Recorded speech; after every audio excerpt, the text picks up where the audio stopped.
ต่อเตรียมเมเรียนตี54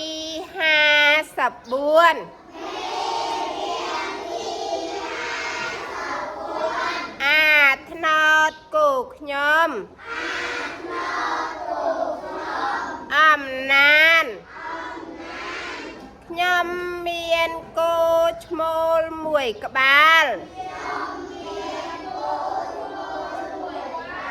ឈ្មោះអាថ្នោតគោខ្ញុំមានសម្បុរថ្នោតវាមានមៀតធំខ្ពស់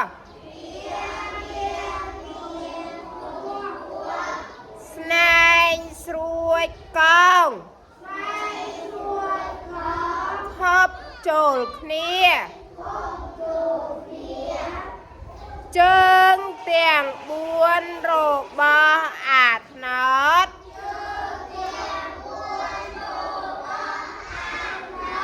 មឿមកន្ទុយរបស់វា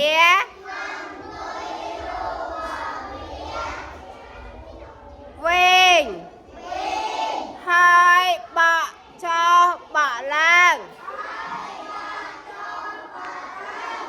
អាថ្នោតមានកម្លាំងខ្លាំង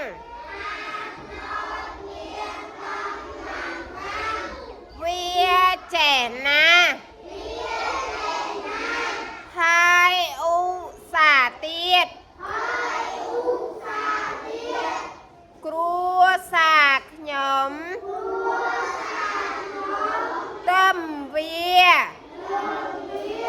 ដើម្បីជួររស់និងអូរ៉ូទេជីតាខ្ញុំតែងច្រូតស្មៅឲ្យវាស៊ី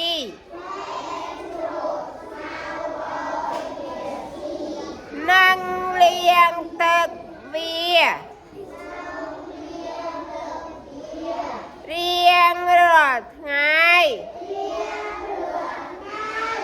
រាល់ព្រឹកខ្ញុំតែងកើបអាចវាយកទៅដាក់ក្នុងរំដៅសម្រាប់ធ្វើជីខ្ញុំស្រឡាញ់អាថ្នោតណាស់ព្រោះវាមានប្រយោជន៍ចំពោះគ្រួសារខ្ញុំតោះឥឡូវកូនភាសាទៀតណាដើម្បីច្បាស់កាន់តែខ្លាំងមេរៀនទី54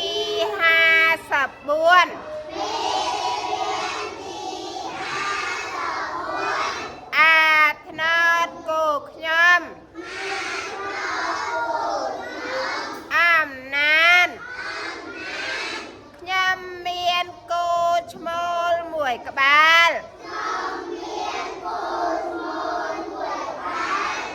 ឈ្មោះអាថ្នោតគោខ្ញុំមានសម្បុរថ្នោតវាមានមៀតធំខ្ពស់ស្នែងស្រួចកងខប់ចូលគ្នាជើងទាំង4របស់អាថ្នោត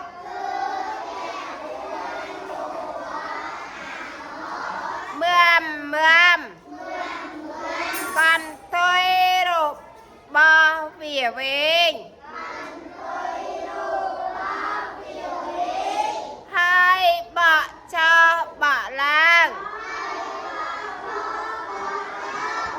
អាថ្នោតមានកម្លាំងខ្លាំង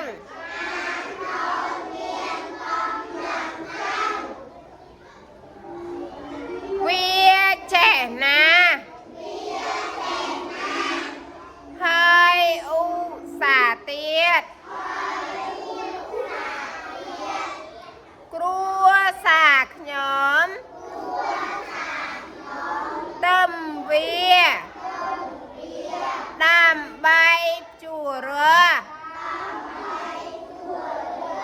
នឹងអូរ៉ូទេជីតាខ្ញុំតែងច្រូតស្មៅឲ្យវាស៊ី